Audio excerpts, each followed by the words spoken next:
नमस्कार दोस्तों, मैं संजय जैन एक बार फिर से आपके सामने हाजिर हूँ।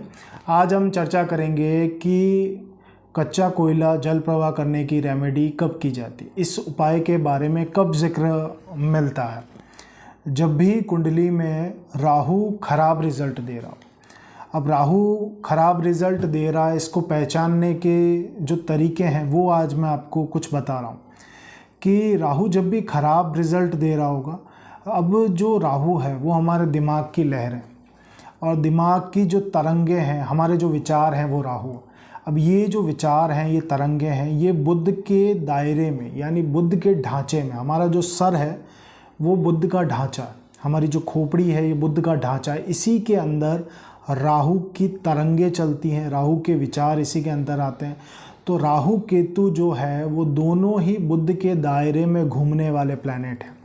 जब भी कुंडली में ये खराब हो रहा हो तो दिमागी परेशानियां क्रिएट करेगा, यानी मेंटल डिस्टरबेंस बहुत ज़्यादा क्रिएट करेगा। जब भी राहु खाना नंबर कहीं भी बैठा हो, अगर मंदे असर, जहाँ मंदे भावों में ज़्यादा अगर वो है तो उस समय दिमागी परेशानियां ज़्यादा क्रिएट करेगा।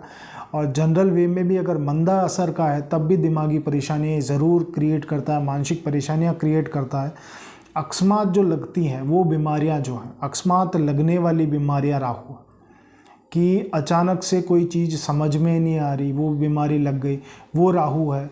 और ऐसी बीमारियां जो डायग्नोस नहीं हो पाती, जो रिपोर्ट्स में नहीं आती, वो राहु है। जिसका पता न चल पाए वो बीमारी राहु है। भीषण एक्सीडेंट जो होते हैं, एक्सीडेंट्स होने के पीछे जनरली दो प्लैनेट का मेन जो कारक है वो एक तो राहु है और एक जो कारक है वो है मंगल बुध। तो ये भीषण एक्सीडेंट के पीछे ये दो प्लैनेट की इन्वॉल्वमेंट सबसे ज़्यादा रहती है। अब दर्द निवारक जो इंजेक्शन है, जब भी इंसान बीमार होता है कुछ ऐसी चीज़ों में, जब उसको एंटीबायोटिक इंजेक्शन्स लेने पड़ते हैं, पेन किलर इंजेक्शन्स लेने पड़ते हैं, तो दर्द निवारक इंजेक्शन जब हम लगते हैं तो ये राहु की खराबी है कि बार बार दर्द निवारक इंजेक्शन लगते हैं। वो राहु की कहीं ना कहीं उसमें बहुत ज़्यादा हद तक खराबी है। अकस्मात जो धनहानि करा दे, अकस्मात फाइनेंशियल लॉस करा दे, वो राहु है। इसके अलावा अगर ससुराल से संबंध खराब है, ससुराल से बनती नहीं है, संबंध खराब है, ये खराब राहु के निशान है। इंसान है वो अगर कोमा में चला जाता है तो ऐसी अवस्था राहु की भीषण खराबी है कि ऐसा इंसान अगर अचानक उसके ब्रेन स्ट्रोक, जैसे ब्रेन स्ट्रोक के बारे में बात करते हैं, तो ये राहु की खराबी है। कोमा में चला जाना इंसान का, ये राहु जब खराब होते हैं तभी ये सिचुएशन क्रिएट होती।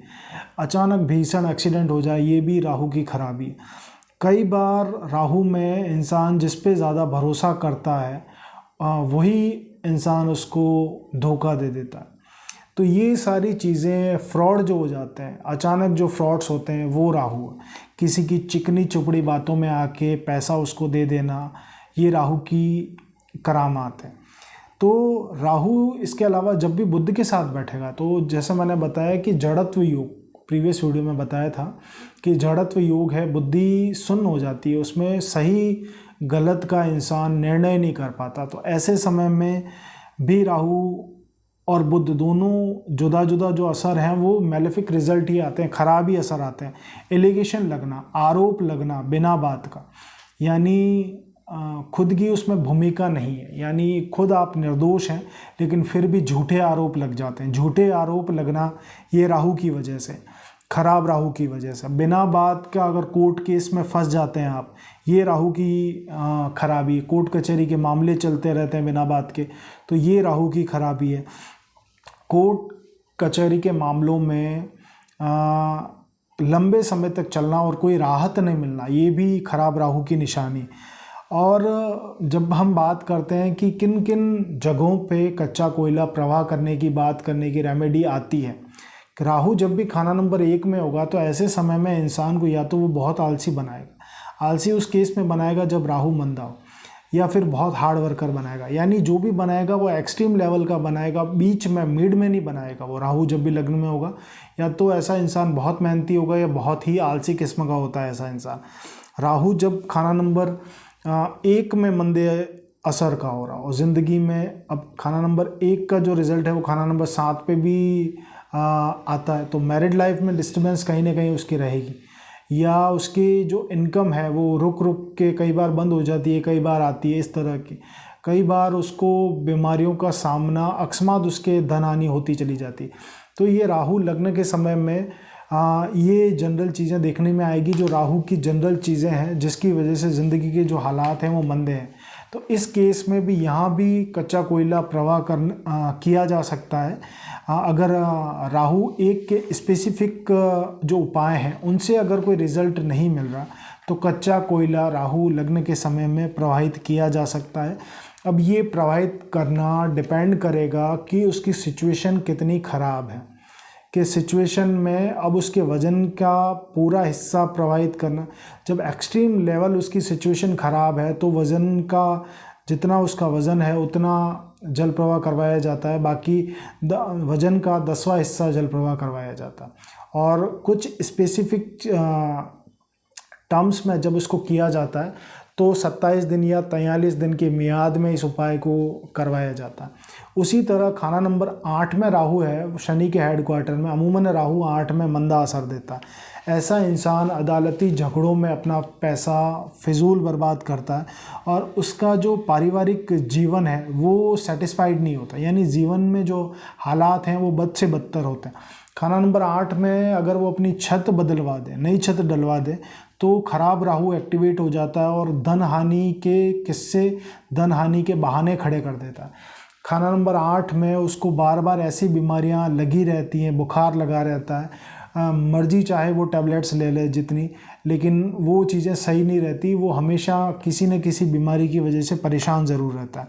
तो खाना नंबर 8 के समय भी ये उपाय आता है कि अपने वज़न के बराबर, अपने अगर राहु बहुत सारी जो, जैसा मैंने सिचुएशन बताई कि बीमारी पीछा नहीं छोड़ रही है उसका, फाइनेंस उसके ज़िंदगी में आना और जाने का रास्ता उसके लगा रहता है, पैसा बर्बाद होता चला जाता है, तब राहु को, या फिर कोर्ट कचहरी उसके चलते रहते हैं, हॉस्पिटलों के चक्कर वो कंटिन्यूशन में काट रहा है ज़िंदगी में, और उसके फैमिली हालात ऐसे हैं कि वो मेंटल ट्रबल हो गई है उसको। तो इस समय में खाना नंबर 8 के समय में अपने वज़न के बराबर कच्चा कोयला जल प्रवाह करना, ये राहु 8 के मंदे असर से बचाता रहेगा। और 8 में कुछ स्पेसिफिक उपाय भी मैंने आपको बताया कि खोटे सिक्के जल प्रवाह करने, या इसके अलावा 8 सूखे नारियल भी प्रवाहित किए जा सकते हैं राहु 8 के समय में। कौन सी रेमेडी करनी है ये कुंडली टू कुंडली वेरी करेगा, प्रॉब्लम टू प्रॉब्लम वेरी करेगा। इसके अलावा खाना नंबर 12 के समय में, 8 के समय में अपने वज़न का पूरा वज़न के बराबर कच्चा कोयला जल प्रवाह करने की रेमेडी आती है। अगर ये नहीं कर सकते तो कुछ महीनों के गैप में, 3 महीने 4 महीनों के गैप में अपने वज़न का 10वां हिस्सा जल प्रवाह करने से राहु 8 जनित जो दोष हैं वो उनमें काफ़ी हद तक 90-95% तक कमी आ जाती। उसी तरह खाना नंबर 12 में ये रातों की नींद डिस्टर्ब कर देता है, मानसिक परेशानियाँ क्रिएट कर देता है, कर्जे में लेके आ जाता है। ऐसे इंसान की हालत सुसाइडल टेंडेंसी की हो जाती है। राहु 12 में वही फितरत होती है, जैसा मैंने बताया कि राहु 12 उसी असर का होता है जैसे टेवे में बुध बैठा हो। बुध अगर अच्छा हुआ तो राहु 12 अच्छा होगा, अगर टेवे में बुध खराब हुआ तो राहु 12 में जनरली मैंने ये सिचुएशन देखी है कि राहु 12 जब भी बैठता है तो अधिकांश लोगों के 70% या 65% कुंडलियों में राहु 12 खराब ही मिलेगा। कारण यही है कि उस कुंडली में बुध भी खराब था। तो ये चीज़ है कि इसके अलावा जब ये चीज़ें क्रिएट कर रहा हो कि उसमें बार बार एलिगेशन लग जाते हैं, झूठे आरोप लगते हैं, वो मतलब निर्दोष है फिर भी झूठे आरोप लग रहे हैं, बार बार बीमार हो जाता है, बीमारी डायग्नोस नहीं हो पा रही है, उसके हॉस्पिटलों के चक्कर लगते रहते हैं। खाना नंबर 12 में अगर राहु बुध की युति हो गई कि जड़त्व योग बन गया, जेल खाना, दवा खाना, पागल खाना, वीराना, इन जगहों से उसका कंटिन्यूशन में वाबस्ता पड़ता रहता है, झूठे मुकदमों में वो फंसता रहता है। तो कहीं ना कहीं राहु की बहुत मेजर इसमें इन्वॉल्वमेंट है, राहु की मेजर भूमिका है। तो राहु को यहाँ से हटाना बहुत ज़्यादा ज़रूरी है खाना नंबर 12 से। जब भी हम जल प्रवाह करने की कोई बात करते हैं तो उस घर की एनर्जी को, हम उस प्लैनेट की एनर्जी को चंद्रमा के द्वारा, खराब एनर्जी को चंद्रमा द्वारा नष्ट करने की बात करते हैं। तो यहाँ पे कच्चे कोयले हम जब जल प्रवाह करने की बात कर रहे हैं, तो जो राहु का मंदा असर है, उस मंदे असर की नेगेटिव वाइब्रेशन को, नेगेटिव एनर्जी को हम चंद्रमा के घर से, चंद्रमा के द्वारा उसको नष्ट, नेगेटिव एनर्जी को नष्ट करने की बात करते हैं। यानी चंद्रमा में मिल गया, कच्चा कोयला जल प्रवाह हो गया तो चंद्र में मिल गया। और माता की गोद में, लाल किताब चंद्रमा को माँ मानती है, माता की गोद में जाते ही कोई भी प्लैनेट शरारत नहीं करता। और राहु केतु के लिए तो स्पेशली कहा गया है कि राहु केतु खाना नंबर 4 में कोई मंदी शरारत नहीं करते जब तक उनको एक्टिवेट ना किया जाए। तो एक्टिवेशन का आपने देख सकता है राहु केतु कब एक्टिव होते हैं, बाकी माता की गोद में वो शरारत नहीं करते हैं और वहाँ जाके चंद्र के द्वारा शांत हो जाते हैं। जनरली बहुत सारी जगह पे मैंने आपको बताया है कि राहु को रोकने के अधिकांश जो उपाय हैं वो चंद्र के द्वारा है लाल किताब में। कुछ जगह मंगल की जगह, कुछ जगह दूसरे प्लैनेट से हैं, प्लैनेट टू प्लैनेट और हाउस टू हाउस डिफ़र ज़रूर करता है, लेकिन बहुत सारी रेमेडी जो मैंने देखी है वो हम जो करवाते हैं वो चंद्र से शांत करने का, क्योंकि माँ के पास जाते ही शांत हो जाता है। तो ये कुछ चीज़ें थी। और राहु 12 में भी आप अपने वज़न के बराबर अगर ये ज़िंदगी में हालात मिल रहे हैं आपको कि सुसाइडल टेंडेंसी हो गई है, ज़िंदगी और मौत का प्रश्न खड़ा हो गया, या कोमा में की जो सिचुएशन मैंने बताई, पैरालाइज हो जाए, पैरालाइज का जो प्रमुख कारण है वो शनि और राहु दोनों की भूमिका है उसमें। तो ये सिचुएशन क्रिएट हो रही है। तो कच्चा कोयला प्रवाहित करने से राहु की जो नेगेटिव वाइब्स हैं, राहु की जो नेगेटिव एनर्जी है वो बिल्कुल ही शिफ्ट हो जाती है, राहु बिल्कुल डिस्ट्रॉय हो जाता है उससे। डिस्ट्रॉय का मतलब ये है कि नेगेटिव एनर्जी डिस्ट्रॉय हो जाती है उसकी। तो जितना बुरा उसने करना है उसका बहुत ही कम हिस्सा वो करता है।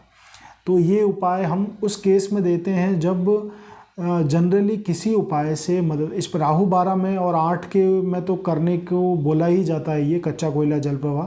बाकी एक के समय हम देख के करवाते हैं जब एक के उपायों से मदद ना मिल रही हो और इतनी मदद ना मिल रही हो जितनी उस बंदे को ज़रूरत है। और बाकी 8 और 12 के समय में तो जनरली हम ये वो रेमेडी करवाते हैं कि कच्चा कोयला प्रवाह करने से उसको रिलीफ, इंस्टेंट रिलीफ आ जाता है। तो ये कुछ रेमेडी थी जहाँ उसकी प्रॉब्लम देख के कि बहुत ज़्यादा मेजर बढ़ चुकी है, तो वज़न के बराबर, और अगर हालात उसको ज़िंदगी में इतने अभी बुरे हुए नहीं हैं और उसका टाइम फ्रेम नहीं चल रहा, तो लेकिन इस आने वाले फ्यूचर को, और जब भी राहु का टाइम फ्रेम आए उससे निकलने के लिए कुछ महीनों के अंतराल पे उसके वज़न का 10वां हिस्सा प्रवाहित करने की बात भी हम करते हैं। तो ये चीज़ें, लेकिन उसमें एक चीज़ जो ध्यान में रखने योग्य है वो ये चीज़ है कि खाना नंबर 4 में जब भी जल प्रवाह की कोई रेमेडी की जाएगी, ये चीज़ ज़रूर देखी जाएगी कि खाना नंबर 4 में उस राहु जो है उसका कोई एंटी प्लैनेट ना बैठा हो। एंटी प्लैनेट बैठा होगा तब वो कुछ सिचुएशन में वो प्रॉब्लम क्रिएट कर देता है। तो उस समय आपको ये देख के रेमेडी करनी पड़ेगी, सोच समझ के रेमेडी करनी पड़ेगी, सलाह लेके ये रेमेडी करनी होगी। तो अगर खाना नंबर 4 खाली है और अदरवाइज़ आपकी कुंडली में ये उपाय बनता है तो किसी एस्ट्रोलॉजर को दिखा के, किसी ज्ञानी जन से सलाह लेके आप ज़रूर, अगर ज़िंदगी के हालात इस तरह के हैं जैसे मैंने बताया, तो आप इन रेमेडीज़ की तरफ बढ़ सकते हैं। आशा है आप मेरे इस वीडियो से लाभान्वित हुए होंगे। अगर आप अपनी कुंडली मुझे दिखाना चाहते हैं तो आप मुझे व्हाट्सएप पे संपर्क कर सकते हैं। धन्यवाद।